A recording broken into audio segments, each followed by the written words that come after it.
Beleza, galera? Boa noite. Boa noite a todos vocês que estão conectados conosco. Alunos da primeira série do ensino médio. Eu sou o professor Tércio Câmara, tá aqui já, ó. Sou professor de biologia, né? Aqui do canal Educação, você já sabe. Nós estamos juntos a partir de agora com a nossa aula para a primeira série. Aula de biologia falando sobre homeostase. Essa noite eu queria que o mundo acabasse e para o céu o Senhor me mandasse para pagar todos os pecados meus. Eita, meu irmão. Hoje não é sexta, mas a música, ó. Essa noite eu queria que o mundo acabasse e para o céu o Senhor me mandasse para pagar todos os pecados meus. Eu fiz sofrer a quem tanto me quis, fiz de ti meu amor infeliz. Essa noite eu queria morrer. Eita, Santiago, rapaz. Perdão. Quantas vezes tu me perdoaste? O Santiago está apaixonado. A mulher dele não sabe, está lá embaixo. Deixa eu descer, que ela vai saber disso aqui. Quanto pranto por ti derramaste, hoje o remorso me faz padecer. Rapaz, deixa estar, Santiago. Essa é a noite da minha agonia, é a noite da minha tristeza. Por isso eu quero morrer. Eita, Santiago, aperta, Santiago. Muito bem, galera, tá aí, depois dessa música aí, a pedidos, né, que o Santiago pediu, não sei porquê, não sei, não entendi, né, mas aí eu quero saber se a mulher dele vai entender. Eu não tenho que entender nada mesmo, não. Agora, se a mulher dele entender, aí tudo bem. Quando eu digo que as coisas estão mudadas, ninguém acredita. Bora lá. Galerinha, qual é o objetivo da nossa aula de hoje? Conferir a capacidade dos sistemas biológicos de permanecerem em estado de equilíbrio interno, mesmo em condições de constante alteração do meio externo. Beleza? Muito bem, vamos lá então. Bem, a primeira coisa, a mais, vamos dizer, a mais básica de todas, que a gente precisa para começar a nossa aula, é saber o que é homeostase, né? Saber o que é homeostase. Então, se você souber o que é homeostase, já é grande coisa. Concorda comigo? Claro. Se você sabe o que é homeostase, já é grande coisa.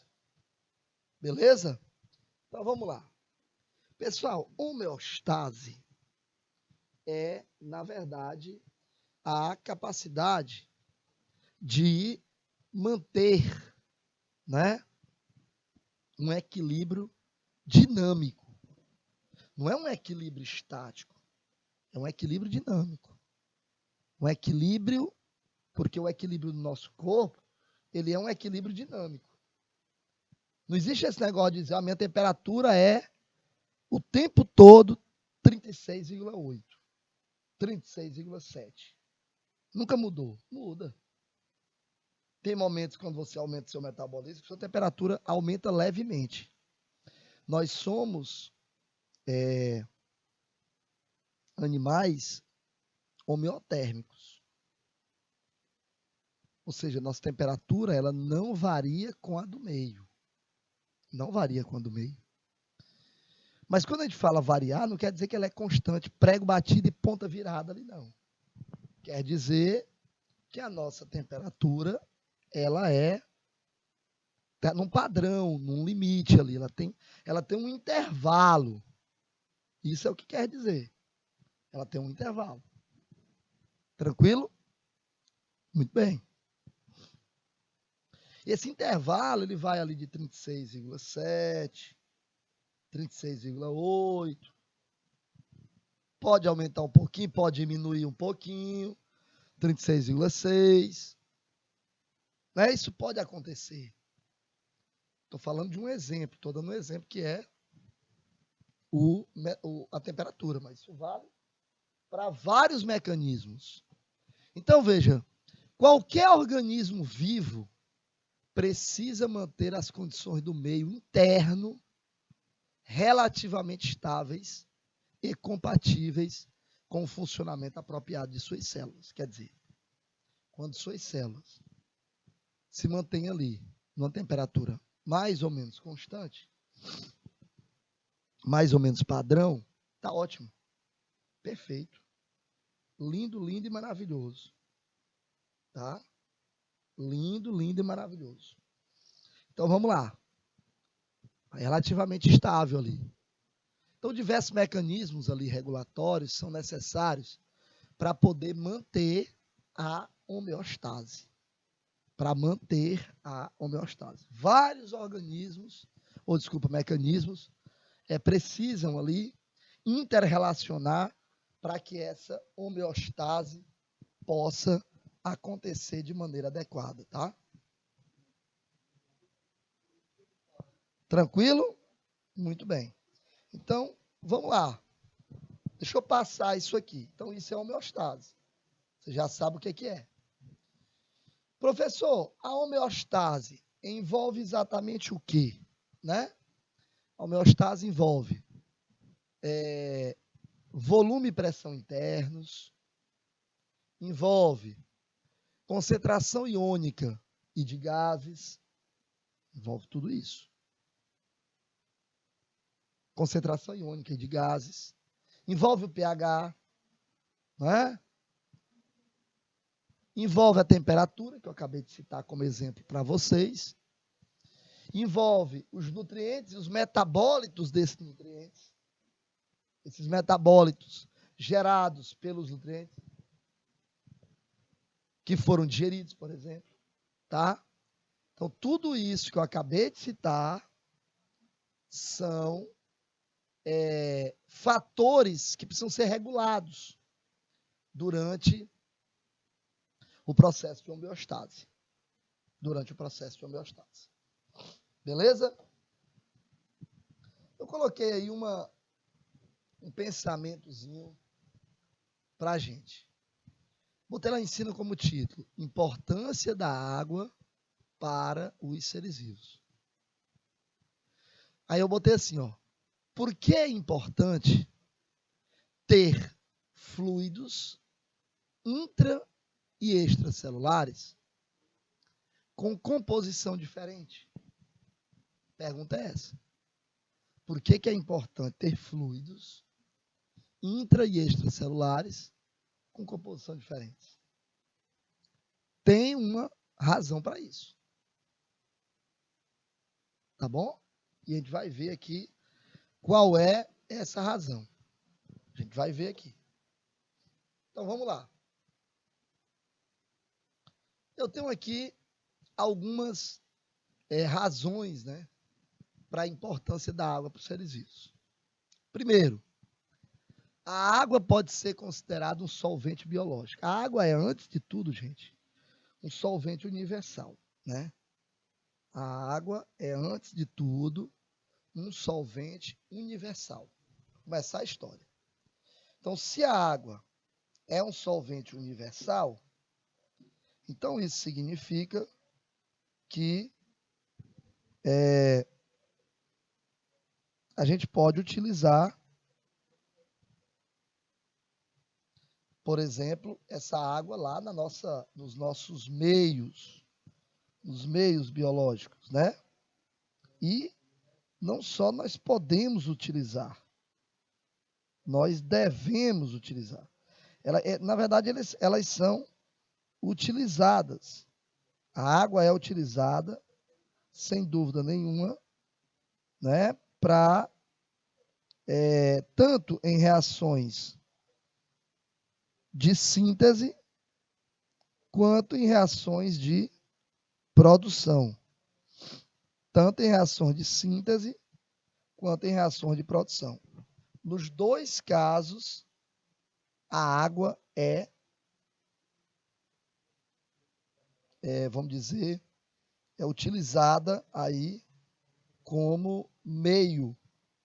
Aproximadamente, no nosso corpo, só para você ter uma ideia, aproximadamente 2/3 do ser humano, do corpo do ser humano, é água. Meu irmão, imagina aí o seguinte: 2/3 do ser humano, do corpo do ser humano, é água. Imagina. Isso significa, né, a maior parte do nosso corpo é água. A água encontra-se distribuída pelos diversos compartimentos do meio interno. Meu amigo, toda parte do teu corpo tem água. Tá? Isso é importante que você saiba. Toda parte do nosso corpo tem água. Tem água no sangue, tem água nas células, tem água nos fluidos corporais de um modo geral, tudo tem água. Tranquilo? Muito bem. Importância da água para os seres vivos. Gente, os compartimentos intracelulares, mais ou menos 40% é água. Nos intracelulares. Nos extracelulares, 25% é água. Então, dentro da célula tem muita água. A água presente dentro de todas as células do organismo, em absolutamente todas. Claro que umas têm mais, por exemplo. Se tu pegar a água, se tu pegar, por exemplo, o tecido ósseo, a quantidade de água é menor. Se tu pegar o tecido nervoso, devido ao alto poder metabólico, a quantidade de água é maior. Ela pode variar, como eu coloquei, dependendo do tipo de célula ou de organela que está sendo levado em consideração. Então, vamos lá. O fluido intersticial. Compartimento extracelular, como eu disse, aproximadamente 25%. A água plasmática, a água presente ali nos vasos, 5% aproximadamente. A água transcelular, que é dentro das cavidades, como, por exemplo, a pleural, peritoneal, o que mais? Sistema digestório. Mais ou menos 3%. Então, eu estou colocando isso aqui para você poder entender mais ou menos de onde é que vem tudo isso. Quer dizer, por que 2/3 do nosso corpo é água? Professor, pelo amor de Deus, por que tanta água? De onde vem tanta água? Então, você já está sabendo aí mais ou menos de onde é. Pessoal, isso aqui é uma imagem da membrana celular. O que você está vendo, que eu estou mostrando aí para você, é a membrana celular. Então, você está vendo membrana aqui na parte de cima. Você está vendo membrana aqui na parte de baixo. E no meio, aqui, ó, você está vendo aí uma coisa chamada espaço intercelular. Beleza? Entre as células.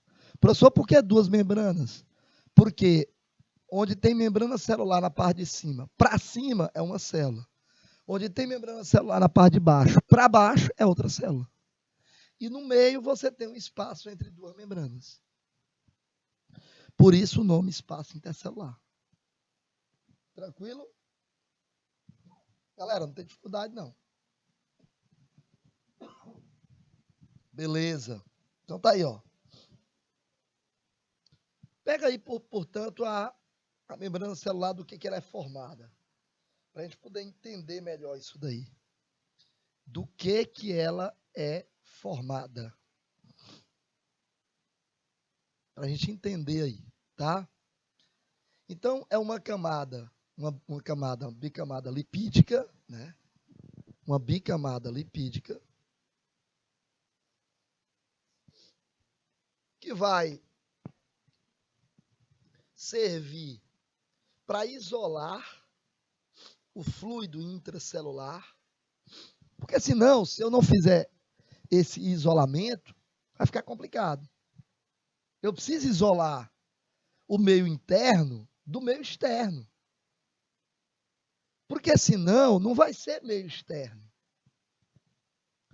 Ora, mas se eu não tenho diferença entre o meio interno e o meio externo, então, como é que eu vou ter,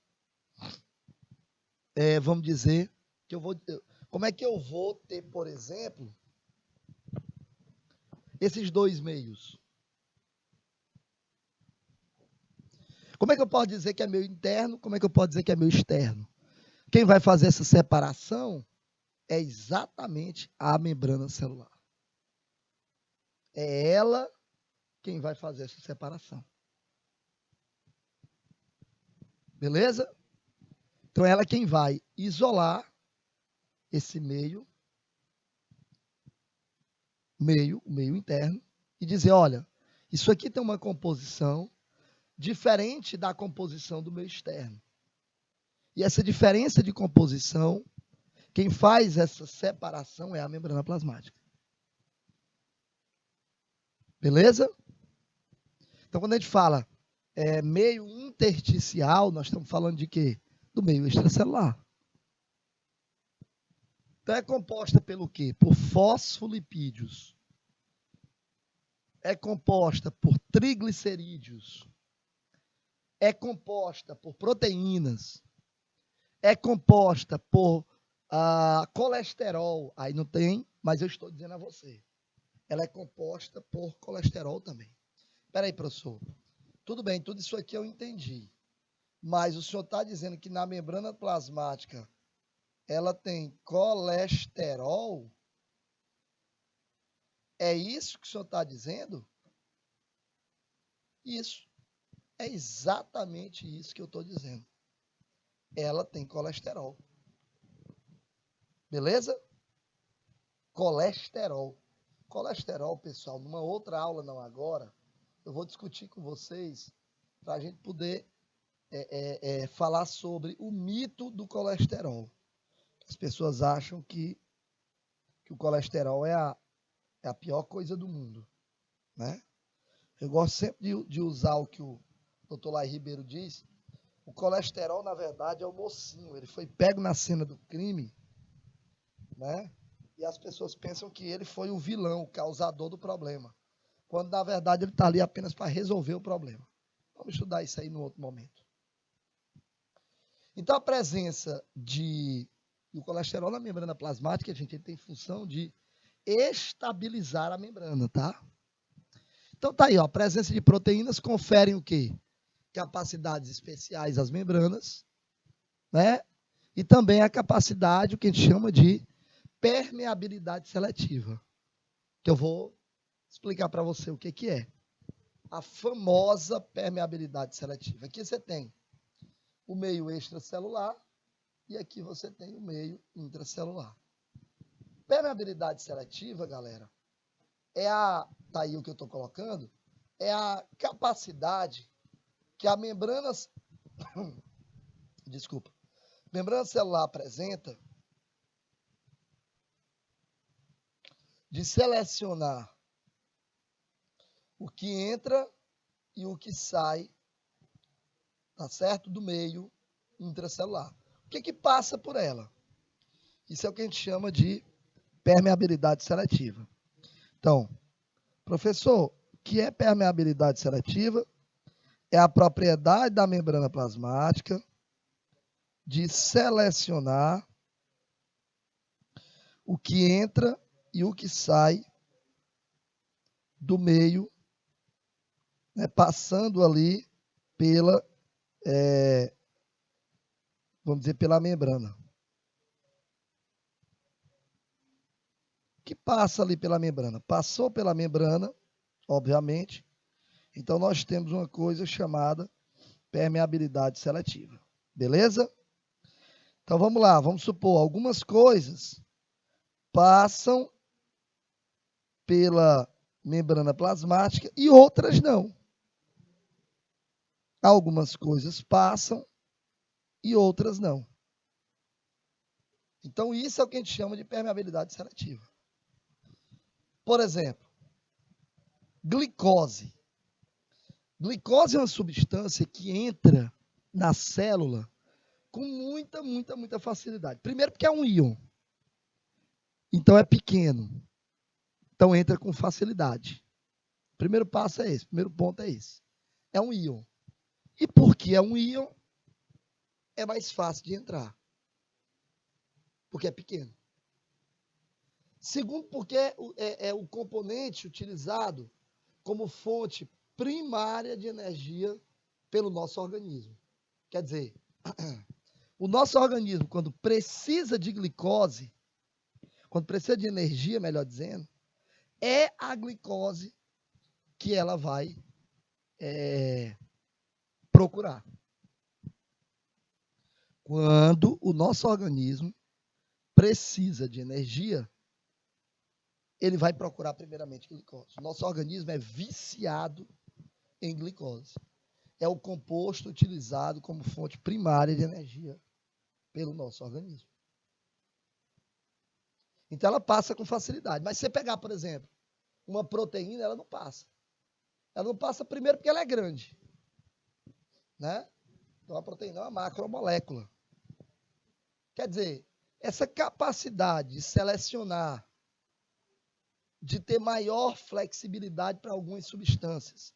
Você tem uma ideia, a glicose entra na célula por difusão facilitada.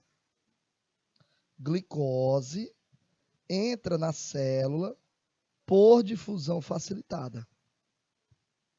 Só para você entender aí. Beleza? E se você pegar, por exemplo, uma outra substância, ela já vai entrar não por difusão facilitada, mas por difusão simples. Na difusão facilitada, você tem a presença de moléculas na membrana que elas estão ali só para carrear essas substâncias para dentro da célula. Olha que coisa. Então, permeabilidade seletiva é a capacidade, a propriedade de selecionar,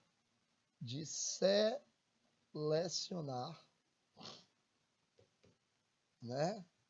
Selecionar o que entra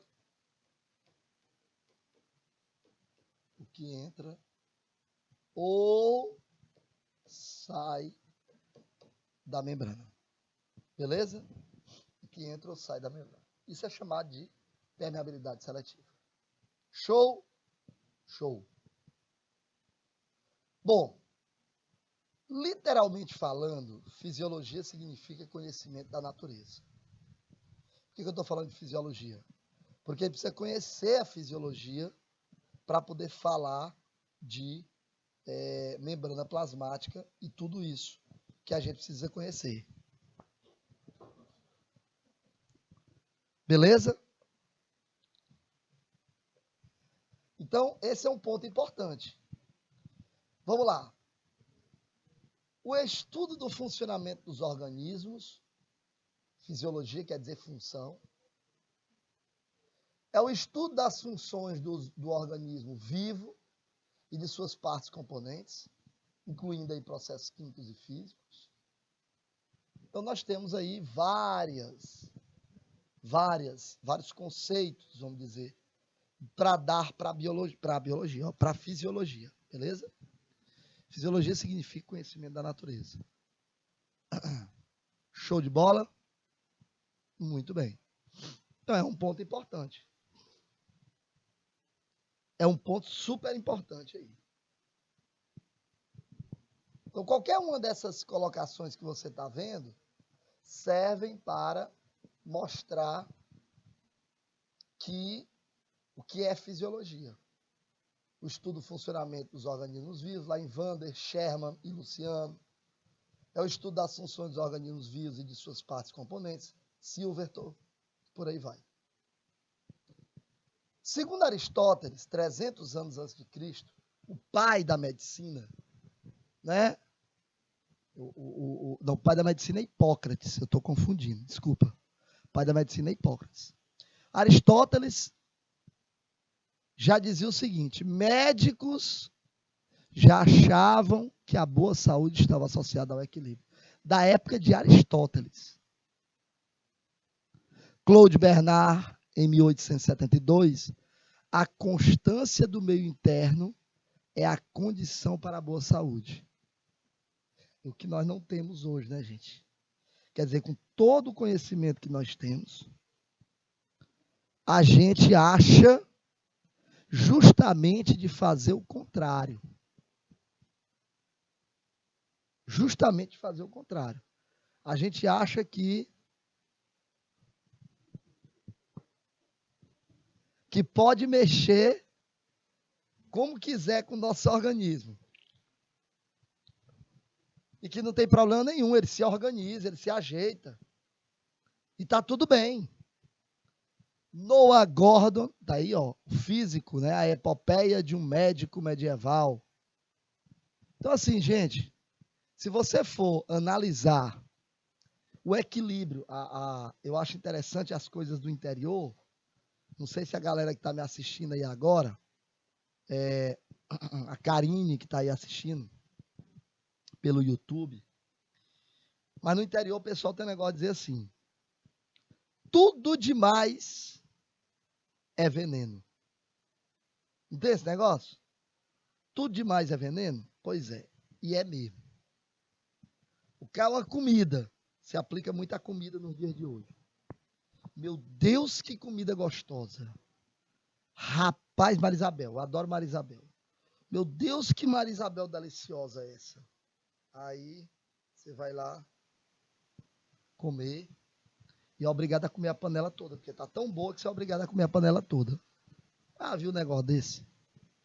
Hã? Já que você viu uma coisa dessa? Isso não existe não, meu patrãozinho. Isso não existe não. Não existe. Então, olha aí, ó, o que ele está dizendo. Claude Bernard, em 1872. A constância do meio interno é a condição para a boa saúde. Manter constante, né, o seu meio interno. Então, tá aí, ó, nível de organização. Para a gente poder entender mais ou menos como é que é isso. Tranquilo? Vamos lá? Então, tudo começa, pessoal, através dos átomos. Por quê, professor? Porque toda matéria é formada de átomos. Toda matéria é formada de átomos. Tudo. Todo tipo de matéria é formada de átomos. O nosso corpo também é um aglomerado de átomos. Do ponto de vista químico, é um aglomerado de átomos. Depois, esses átomos se aglomeram, se juntam para formar o quê? Moléculas. Eles se juntam para formar moléculas. Então, eu passo a dizer agora que um conjunto de átomos formam moléculas. Acontece que, quando a gente fala de moléculas, se eu continuar, eu vou para a química. Aí eu tenho moléculas, substâncias, né? Aí nós vamos para uma outra área que não é o caso do que a gente quer aqui. O que a gente quer aqui é essas moléculas se juntam para formar organelas que estão dentro das células. Células em conjunto formam-se em tecidos, conjunto de células forma os tecidos. Um conjunto de tecidos com características comuns, desempenhando ali a mesma função, formam os órgãos. Aí você tem o pâncreas, tem o fígado, tem o baço, né? São órgãos. São órgãos. Esses órgãos se juntam, se organizam ali para formar os chamados sistemas. Sistema digestório, sistema respiratório, sistema endócrino, sistema nervoso e por aí vai. Conjunto de sistemas formam os organismos. Todos esses sistemas atuando numa mesma função formam os organismos. Esses organismos que representam o indivíduo, que é um conjunto de indivíduos da mesma espécie, forma as populações. Populações são indivíduos de mesma espécie. Populações vão formar as comunidades, que são de espécies diferentes, que quando interagem com o meio ambiente, ou seja, com os fatores abióticos, geram os ecossistemas, e o conjunto de todos os ecossistemas da Terra gera a biosfera. Ou seja, nós estamos falando aqui, galera, da química, nós estamos falando aqui da biologia molecular, nós estamos falando aqui da biologia celular, da fisiologia, da ecologia. Nós estamos falando de tudo isso. Tudo isso aí. Tranquilo? Tudo isso que eu falei aqui agora. Muito bem. Olha aí, os níveis de organização, não é? De uma maneira mais organizadinha, mas para você poder entender. Olha isso. Olha que legal.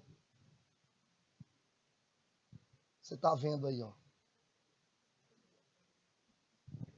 No primeiro momento, você está vendo nível químico, nível celular, o nível de tecidos, não é? O que mais? Dos órgãos, dos sistemas e, por fim, o organismo propriamente dito, que é esse carinha aqui, ó.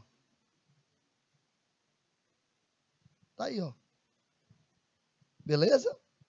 Então, é tudo isso aí. É tudo isso daí. Beleza? Muito bem.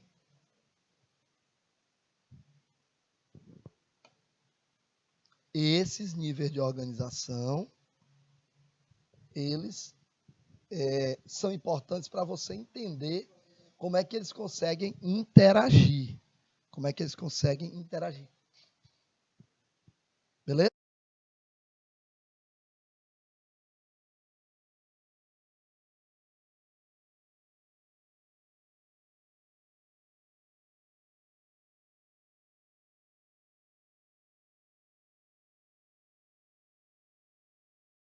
Tranquilo, galera? Então, veja bem. Deixa eu passar aqui para você entender melhor como é que é. Olha lá.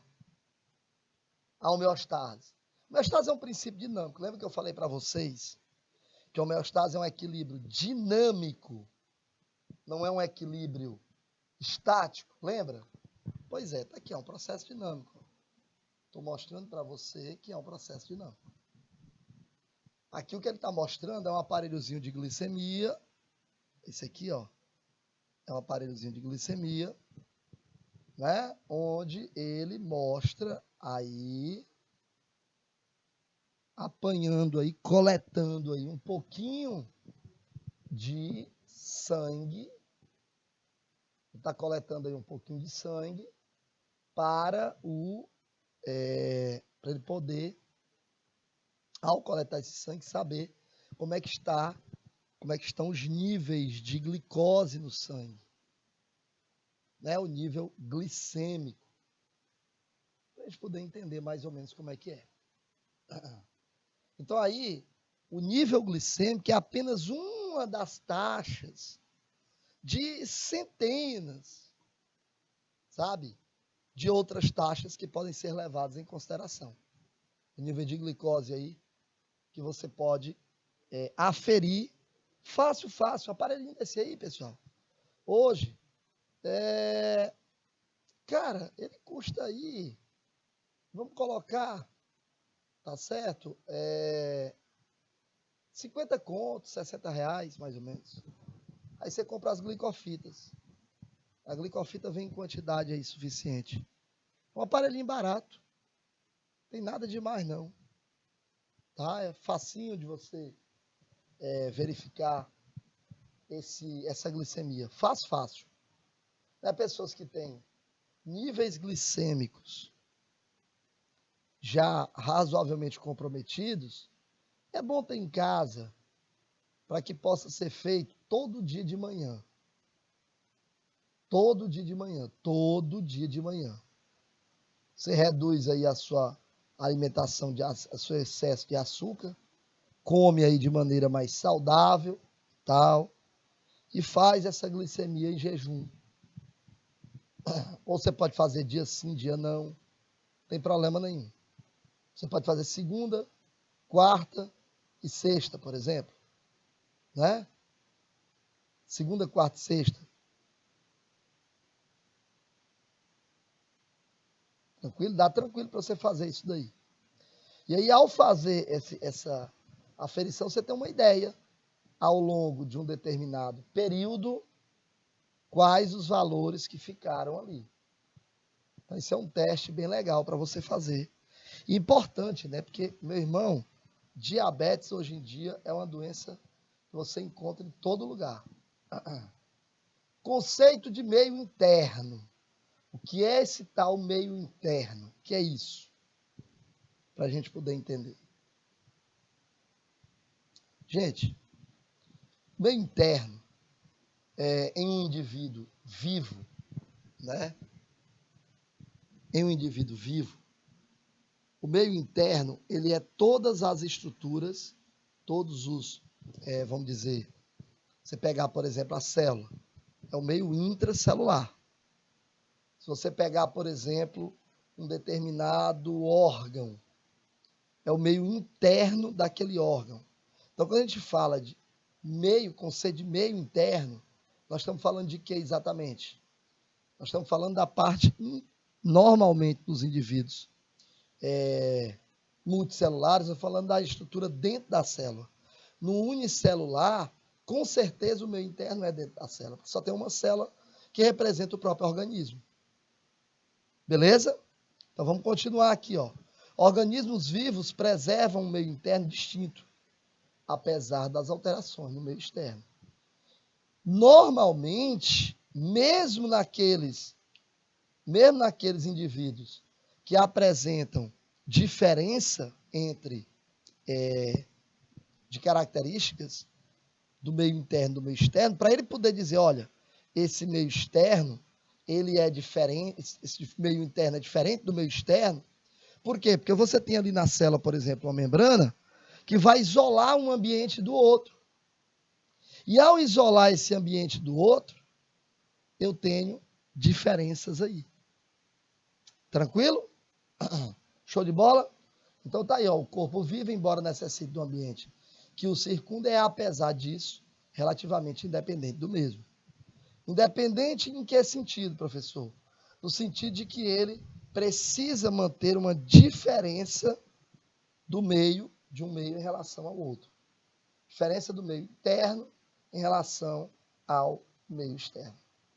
Tranquilo, galera? Muito bem. Show de bola, show de bola, show de bola. Então tá aí. Os organismos vivos preservam um meio interno distinto, apesar das alterações no meio externo. Como saber se uma pessoa está ou não em homeostase? Como é que eu vou saber disso? Pessoal, como eu falei para vocês, logo no primeiro slide, homeostase é a capacidade de manter um equilíbrio, e eu disse mais, equilíbrio dinâmico. Tem que ser um equilíbrio dinâmico.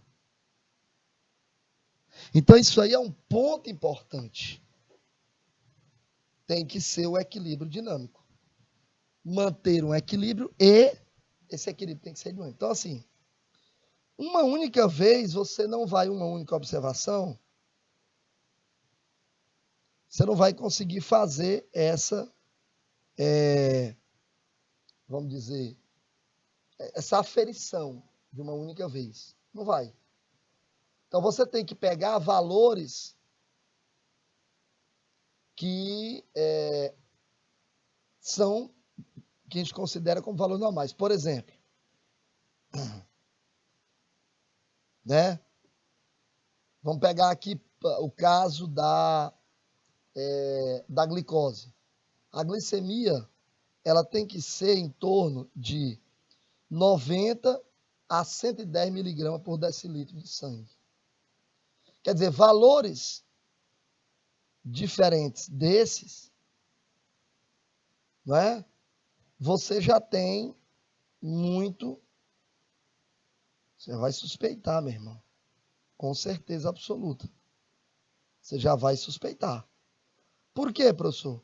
Porque se está diferente desses valores aí, então, obviamente, que você precisa manter essa glicemia nesses padrões. Então, é dessa forma que você checa esses valores e mantém para poder estar e saber que você está em equilíbrio. Volta para mim. 3 minutinhos, nós vamos para o intervalo e eu volto na sequência. Até já.